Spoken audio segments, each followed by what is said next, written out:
I'm delighted has joined us and agreed to cooperate in this next session of ours. Please do feel free to ask questions at any time as we go through. Now, what we're about to start with is actually is a true story. It's my personal story, well, professionally anyway, work-wise.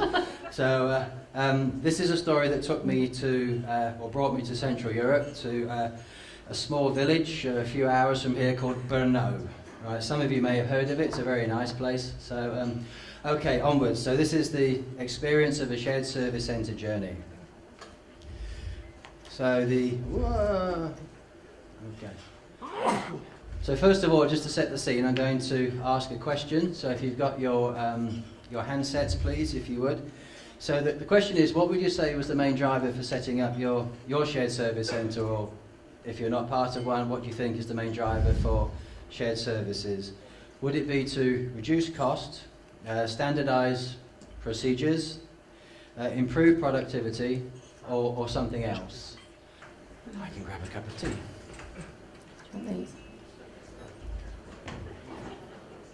Aha, okay, excellent. So primarily to reduce costs, and I'm very glad you said that, because that kind of fits nicely with what's to follow. So the standardising of procedures and so on, and improvement of productivity is kind of, I think, how it should be, but as you'll see now, it's kind of really, the first thought is cost, but which is okay, but there are some sort of caveats to that, and other things have to be brought into that story. So okay, so here we go. So we took this shared service centre, or it was taken from various parts of Europe, and so established in Brno. And there was a meeting of the finance people, of the accounts team. Bearing in mind this is June of 2005 when this meeting took place. And they kind of thought, okay, we can save stacks of cash. We can save lots of money. We have a factory already in Brno, so we can use that facility. There's lots of people there that we can bring on board that are a lot lower salary-wise than what we're currently paying in the UK and other areas. So just saving money, that's what we thought they could do. And we'll move it, as we said, we'll move it in this case to Brno, so, but it could be really any city in Central and Eastern Europe that have the shared services. So Brno is very similar to a lot of others. Just for those of you who don't know, just very briefly, it's in the Czech Republic, and it's not Prague, right, which is at the top. It's down in the southeast part of the country, in the region called Moravia. And like most Central and Eastern European cities, it has lots of things going for it. It's very attractive. Strong talent pool, research goes on there, universities, fantastic wine region, as you'll find out tonight, because the wine we're serving is from this part of the country. And lots of start-up businesses, very enthusiastic, very young population and so on, like Krakow, like many other cities around this part of the world. And each one has its own sort of claim, and each one has its own competitive advantages why companies should go there. So as well as moving to save the money, just to make life kind of interesting and exciting, they also decided to implement a new system with brand new people who had not worked in credit before, had actually not even worked before. They were fresh out of university, they were graduates, and so on. And as we said, into this new location and in a new world record. So the first meeting was in June of the year, and the transition has started in September. All right, 3 months later, the transition actually started. So people were being made redundant, recruitment was taking place, all this basically in 12 weeks. So you can probably imagine the result of what happened was interesting.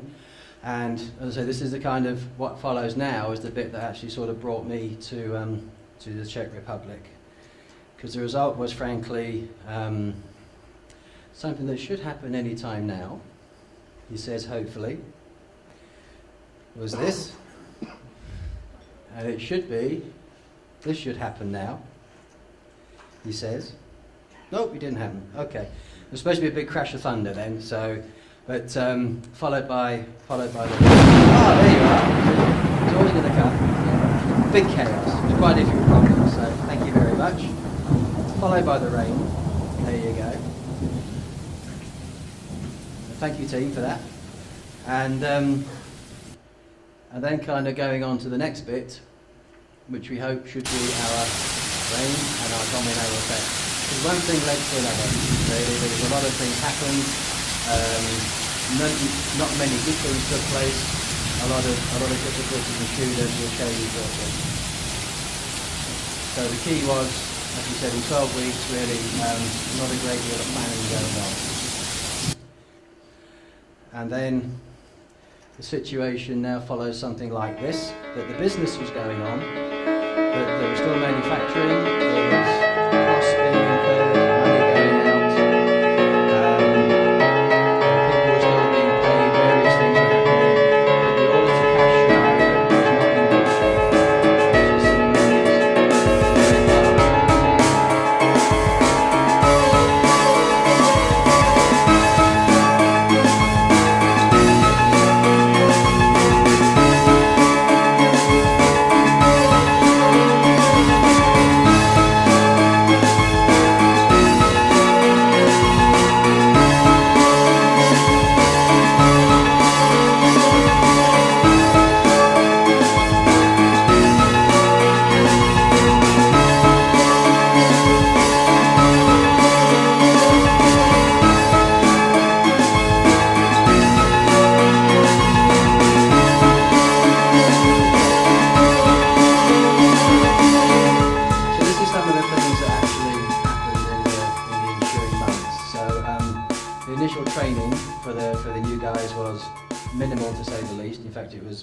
zero. All the senior managers that were in place for some years prior all left in very quick succession. The cash flow was chronically affected.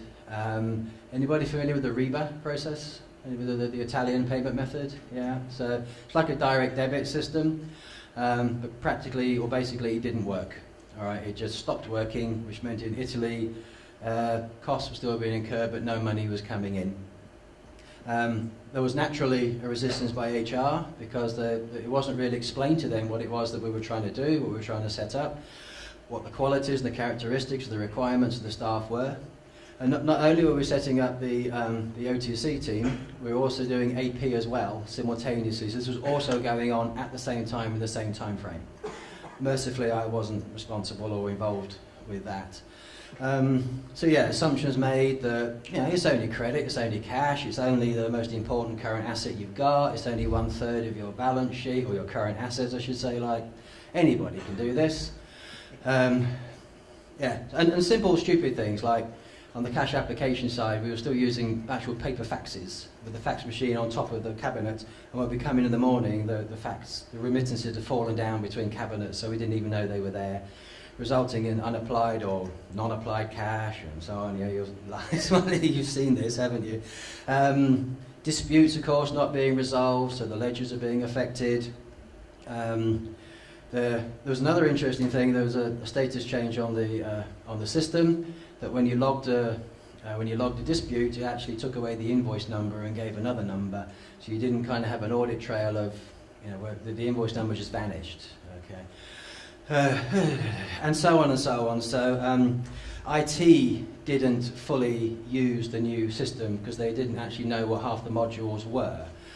They didn't know there was a note-making system, a dispute-making system, all the things that most of us take for granted that the IT didn't know because nobody kind of told them this is what's in the new product. So it was just basically what was there before. And I've come across this a lot. This is not just unique to this situation. There are many implementations where all the kind of free applications are not used because a lot of the time they just don't know they're there and don't know what they're for. Or the classic one, as I heard quite often, the business doesn't want them.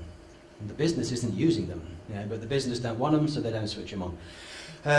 Okay, so people who were leaving and were on sort of a loyalty retention, they were asked to stay longer. So it was costing a fortune because, of course, if you're on redundancy, you say, well, yeah, I'll stay, but I want X thousand a week or a month, so you could negotiate your price. The good news was that also included me. So it wasn't all bad in terms of extension. Anybody here from credit insurance? I know we've got some guys from Atradius and others. This was a nice one. We were still paying the monthly premium, but couldn't do a damn thing to collect or claim anything because the ledgers were in such a mess. We didn't know what was genuine overdues, what could have gone into the insurance program and so on, but we were spending or paying the premium every month. So as an insurance company, this is probably the best customer they ever had for about 5 years. Total loss of confidence everywhere. The businesses in the UK and Italy and so on didn't want anything to do with the centre in Brno. And this was the most difficult, really the most difficult part of the project, was to repair it, which took a long time and a lot of effort, but then to rebuild the confidence that the shared service centre, the guys in this case in Brno, weren't stupid. It wasn't their fault, but we had to really build. It took a long time. It took over a year to repair the damage of this quick, let's just save a few bucks in a few weeks. So all the kind of the cost benefits that were perceived in that meeting in June 2005 eroded very quickly. There was a false economy. So there you go, lots of costs and so on. We should now move on to the next one. Okay. Right, I think there's one more, just back a bit. Yeah, so just to round up the kind of the first part of this presentation, and now as we move on to Siobhan, who will now take over, really, as we said a couple of times, Tim said it and others will say it, we believe that credit is a profession and not a process, and a whole lot of things have to take place, have to be thought about, which we'll talk again shortly.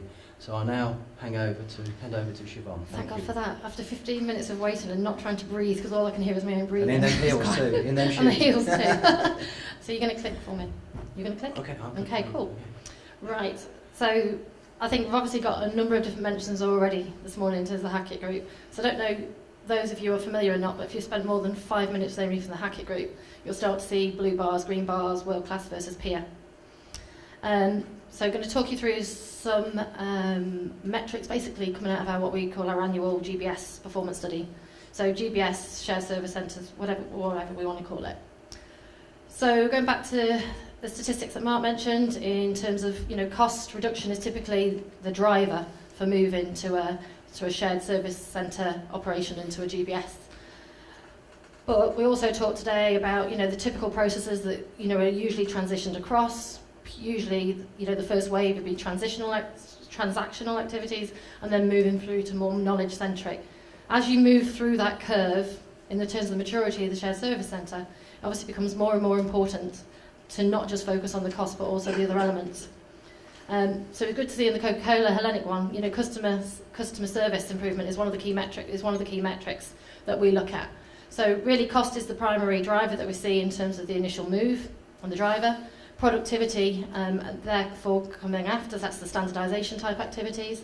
But really, the cost, the labour arbitrage element of it, is a one-off activity, is a one-off gain.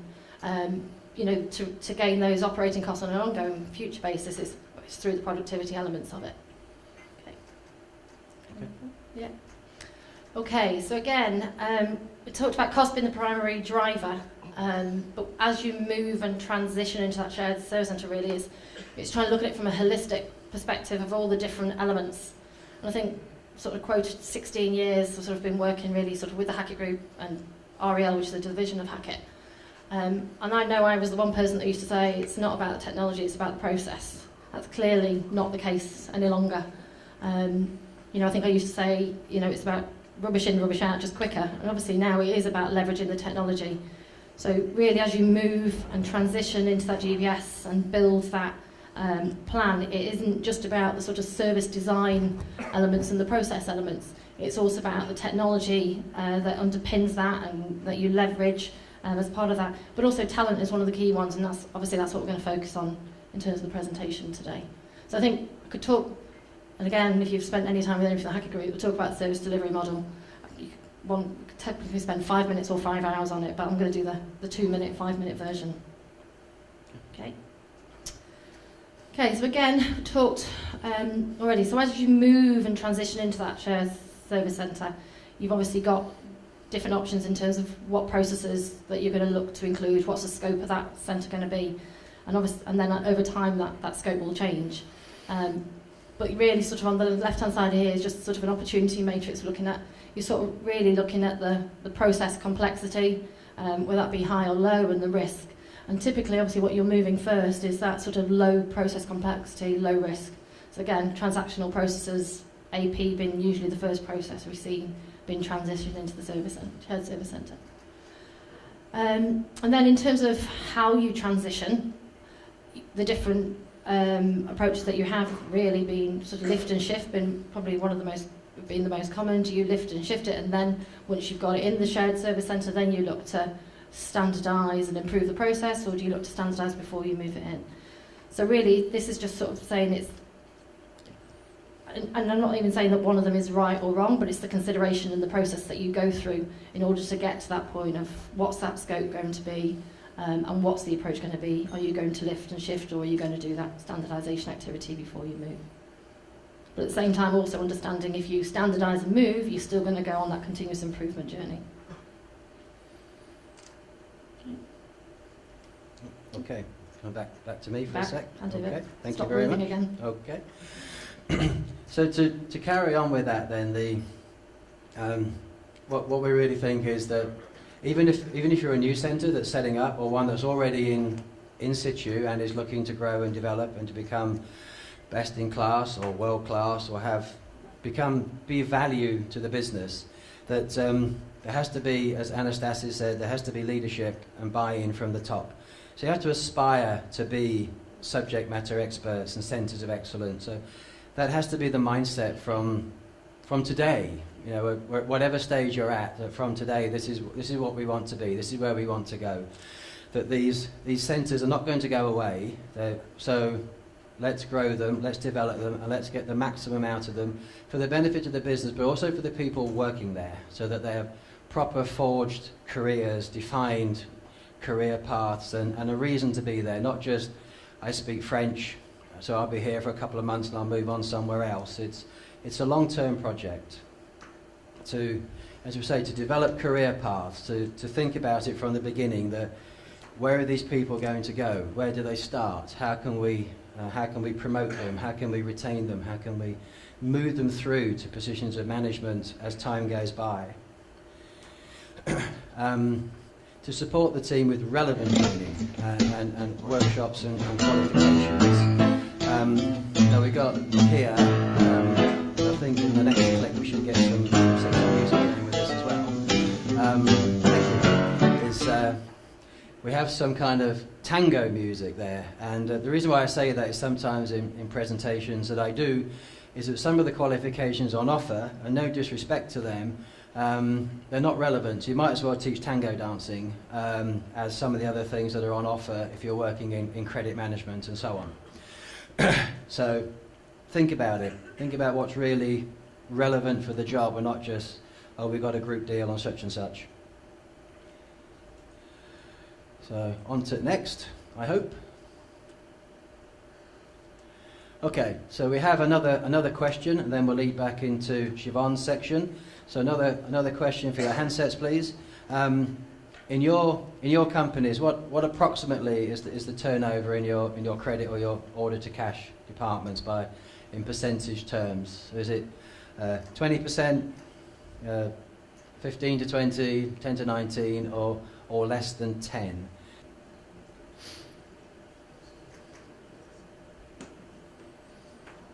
Okay, so the majority there is so somewhere between 10 and 20% then. Okay, so that's, but 19% saying it's higher than 20%, yeah? Yeah. So I think that leads nicely to where you're going now. Yeah, okay. I think, and also in terms of my next slide, I think it's the message I was going to go with the slide, which obviously I'm still going to go with, has also been reinforced this morning. Okay, click, sorry. Yeah, sorry. In terms of, you know, what makes talent management within the GBS different. And I think it's been mentioned, I think, in almost every presentation this morning. I think the stats, you know, in terms of 90% of the, you know, of the age group, the average age is 30. So average age of 30, high proportion of female, high proportion of white. It's a very different demographic that we see within GBS to sort of overall corporate sort of demographics. So, and obviously that means you need to target talent management within the GBS differently to how you would to the rest of the organisation, really. Particularly from a recruitment perspective, again, talk about the Y generation, millennials, a lot more through social media. So the whole recruitment strategy is, recruitment has changed anyway, but again, for the particular set that you are trying to target, which is graduate, that sort of 30 sort of age, it's a very different sort of recruitment strategy as you would have done for for different elements of the business. Okay. But I think the important thing to make is, we talked about some of the attrition rates on the previous slide, and obviously there's different things that, there's different factors that impact that attrition rate. Talent management is one of it, it's competition, but I think the key thing to also recognise is that, attrition isn't just, there is going to be a level of attrition, but it's not just a force of nature. You can also influence that in terms of the different strategies you have from a talent management perspective, but also from the total employee value proposition perspective. Yeah, I think that's everything in that one. Yeah. Okay. So therefore, what does the sort of framework here? This is sort of one that was tested in our annual GBS study this year. Really sort of broke down into what we call our talent management maturity capability. So we looked at sort of 10 different attributes across sort of talent management, and really they break down into 4 different areas. Really, the first one, really understanding, what are the talent management needs of your employees? How do you go about recruiting those? How do you go about from a performance management perspective, and also about the learning and development? Like I said, and really trying to understand, really again, the different needs of the population that we're looking at here in terms of the other different factors. Obviously, you've got in some of these GBS. We're not just, we're talking about captive, outsourced here. We're talking about onshore. We're talking about offshore as well. So, the whole different dynamic of how do you engage employees who are not necessarily fairly remote, also from the sort of your corporate head office. Okay, so one that I didn't probably explain on one of the first slides is when we talk about the blue bar, green bar. Blue bar is what we call our peer, so that's our midpoint of our sort of data populations when we're benchmarking companies, and the green is what we call, sorry, the other way around. Blue is world class and green is peer. World class is the top 25% of quartile in terms of both efficiency and effectiveness. So we identify those based on sort of process cost type metrics, but then we're also looking at their capabilities from a talent management perspective. And what we see is that the world-class organisations have got a significant differential really in terms of the overall sort of peer. So again, 3.2, so you sort of said top end of the scale being 4, so still some room for improvement, but those top performers have got a considerable advantage really on the peer group. Okay. Oh, okay. I've got a slight issue with this slide. This slide, first of all, I'm going to mention the source. The source isn't correct. This isn't from our GBS performance study, so we need to get that one removed. This is just illustrative. And again, trying to say that, again, we've talked already about the demographics of the GBS organisation, but then within the GBS organisation, you've got sort of different levels. You've sort of got probably the core workforce, which is probably maybe sort of 90% of your population, but then as you move up, we've also got sort of the subject matter expert types, which I would classify as sort of credit and collections within that sort of area. But the point is really that trying to understand and segment what are those different groups within the GBS, and therefore what are the attrition rates that you're happy to live with for that segment as well. So I mean, obviously one of the questions we get asked a lot is what's the attrition, what are the typical attrition rates, what's the typical attrition rate in a given country, but also understanding what is your attrition rate and how does that maybe compare to other organisations in your geography. If you are in a location, I mean, Krakow obviously would be a very competitive location, but then we've also got clients in locations where they haven't got the competition to go to other industries. I mean, what you've got to understand, I think, is that if you've got that, the biggest competition you've got is retaining those staff as opposed to your external factors. Okay. And again, slightly different metrics. I think there's some of the metrics more in terms of average hours of training. So we break it down into sort of 3 different types of roles: manager, professional, and clerical.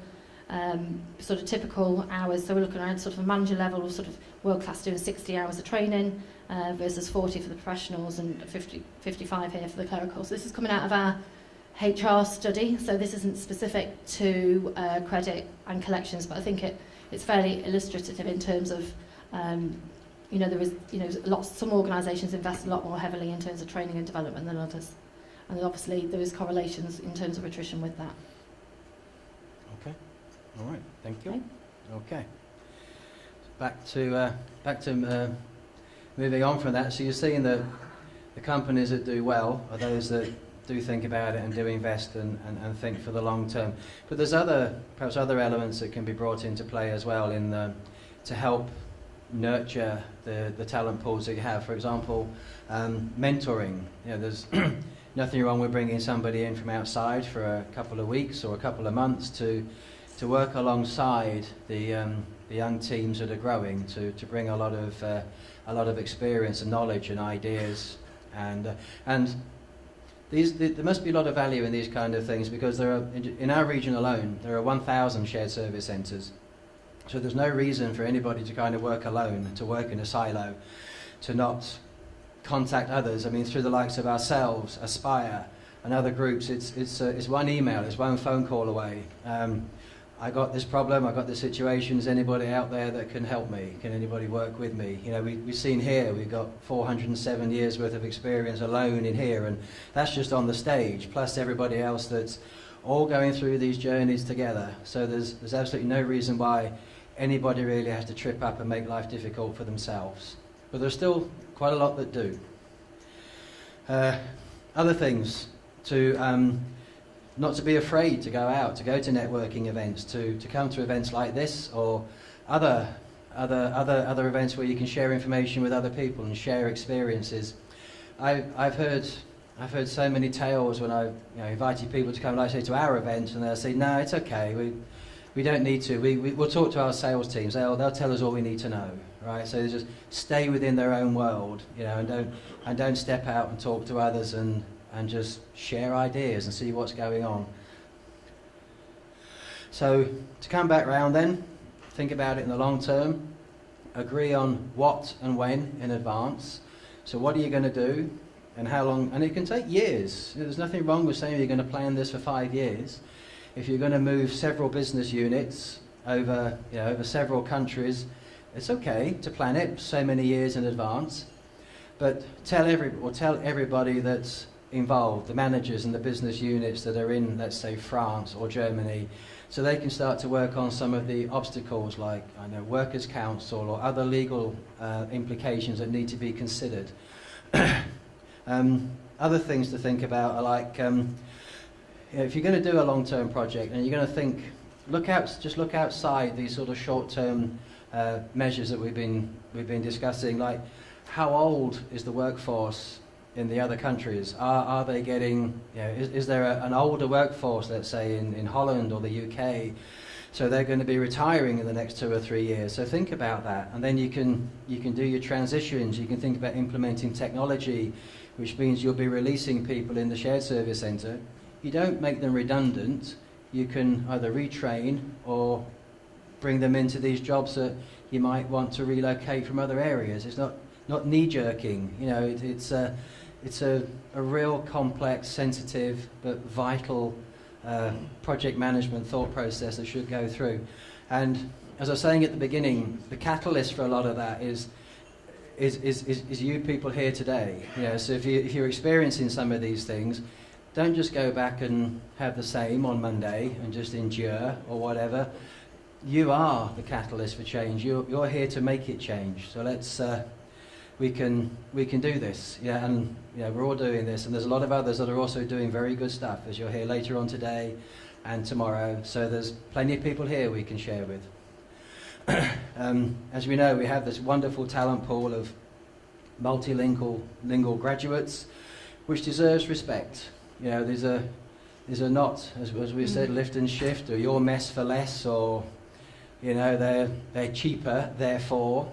So these are smart people. This room is full of this wonderful talent pool, and there's hundreds of thousands more around around Central and Eastern Europe. So that's what I'm saying, to nurture, to grow, to build the career paths. And do the two things together. You were saying just now that it's not one or the other. It's not technology or the talent pool. The two go together. But think about it. If you're implementing automated cash application, how many people will that free up? Therefore, what else can we do with the people that are not now doing manual, and let's face it, pretty boring processes sometimes? I was going to say one thing to add to that is to consider the technology maybe earlier in the journey, because I think what we see is some organisations moving into the GBS, and you've got that labour arbitrage, and actually then it becomes harder to build that business case for that technology. So yes, when you're into the shared service centre, you've got the economies of scale for the different markets and therefore maybe the budgets, but it's also understanding sometimes if you get such a gain from that lift and shift and the labour arbitrage that maybe you don't get the business case for the technology, or it's harder to do that at a later date. Excellent point, thank you. So as far as kind of we're concerned, order to cash, it's and we're talking about the technologies and the people, it's all of these different facets. It's not one alone, they're all connected. So if you're changing something in database management, it can knock on to invoice dispatch, which knocks on to collections, to cash application, as we showed in our domino earlier. They're not all silo departments, they're all one. As I said at the very beginning, I don't understand this credit, risk, AR. To me, it still doesn't make sense. I'm sure there are reasons for it, but to me they're all connected. They can't have three separate management lines. They have to be brought together very closely, because otherwise it can't, to my mind, it can't really work. And yeah, I guess to summarise from our point of view, we call that best practice. It's just to think it through and think about it for the long term. Back to you, ma'am. So just sharing a couple of metrics really again on sort of technology leverage side. So I think most of what we've shared already is more around our sort of GBS material, but then this is sort of coming out of what I would call our customer to cash, order to cash material. So this is just a selection of metrics: process cost, percentage of revenue for a process, and process cost per transaction are sort of the key headline metrics that we'd look at across the order to cash process by sub-process. But what you need to look at then is, when we look at the world class and what the levels they're achieving is effectively how, and I think that is underpinned by leverage of technology and automation. And just two examples here really on the invoicing side and also on the cash application side. So on the cash application side, we sort of see 62% auto match rate in the world class organisations versus the 33%.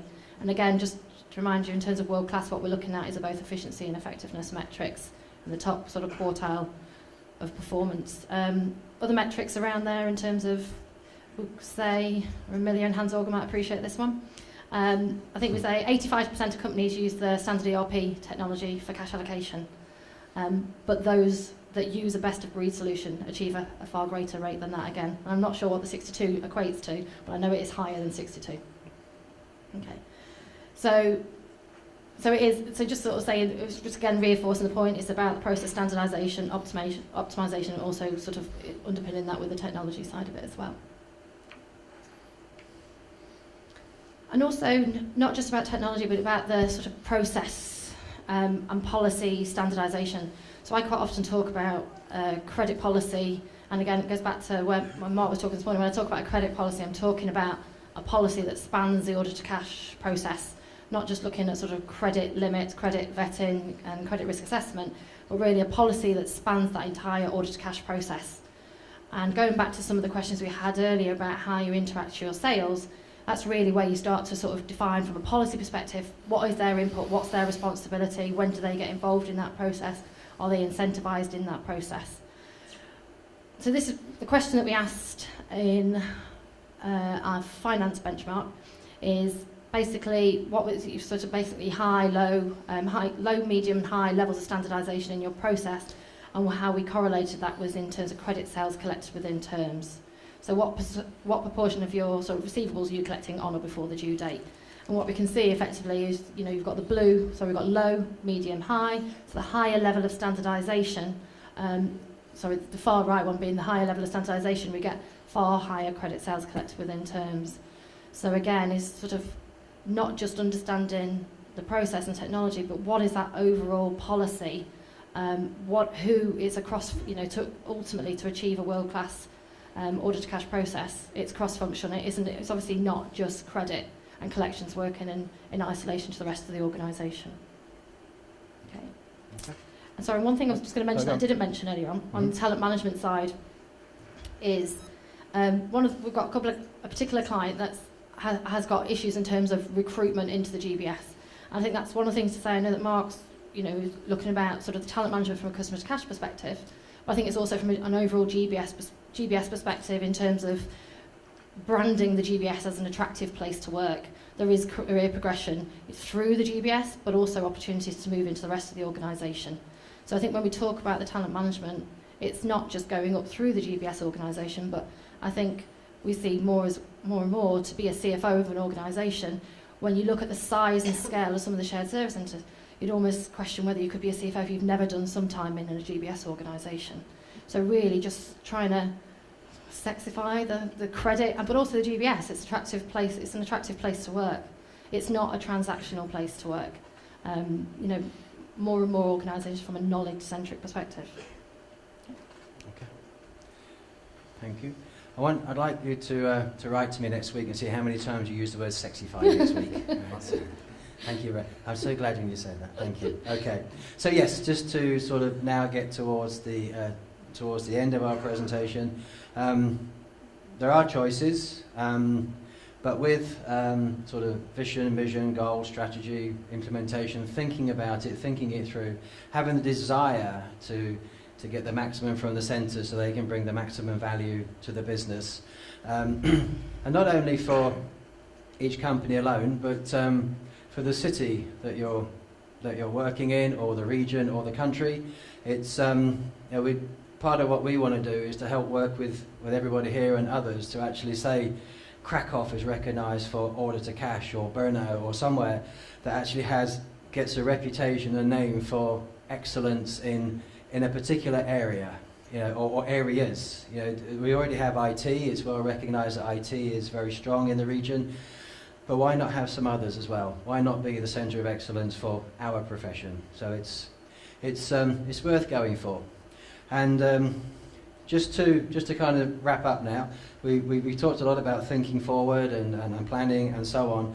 But sometimes you kind of have to join that up as well, because there can be sort of difficulties, and unforeseen problems can also ensue, even with the best will in the world for planning. He says, hopefully.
So there you go. So with the best will in the world, sometimes you have to kind of join up the strategic planning as well, or sometimes it can fall flat on its face, I should say.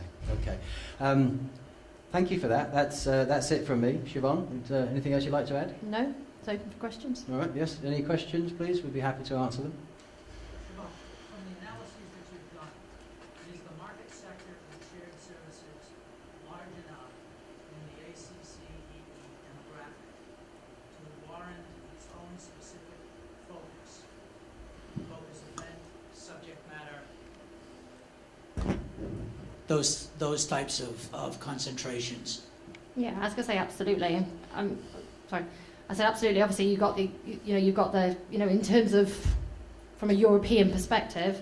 I mean, that's where the vast majority of the shared services is in Central Eastern Europe. It's got the vast majority I don't know how it compares maybe to some of the US centres, but certainly it's, it's sizable. And that's why we get asked our questions.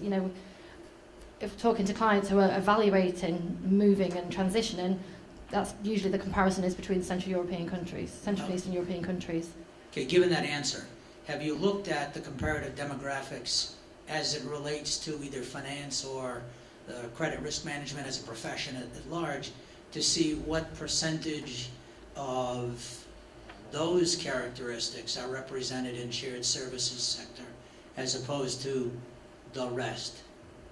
I think clarify question. So in terms of those professionals within the shared service centre versus outside of? As opposed to the outside option, right? I was going to say the vast majority of clients I talk to are within a shared service centre environment. There's very few that I would talk to that aren't. And I think, when we talk about our GBS study, we're talking 70% of those will include finance within the scope.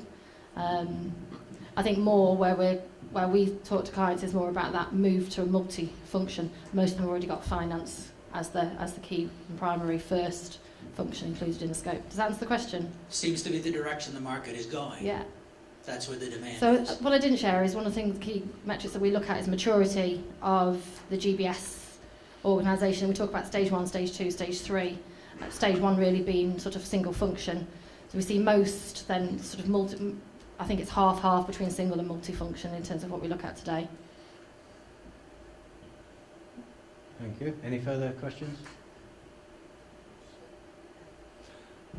Okay, well we'll catch up and talk later anyway through the next rest of today and tomorrow. So thank you very much for that. I think we've more or less brought it in on time for lunch now. Enjoy your lunch and we'll see you at 1 o'clock. Thank you very much indeed. Thank you.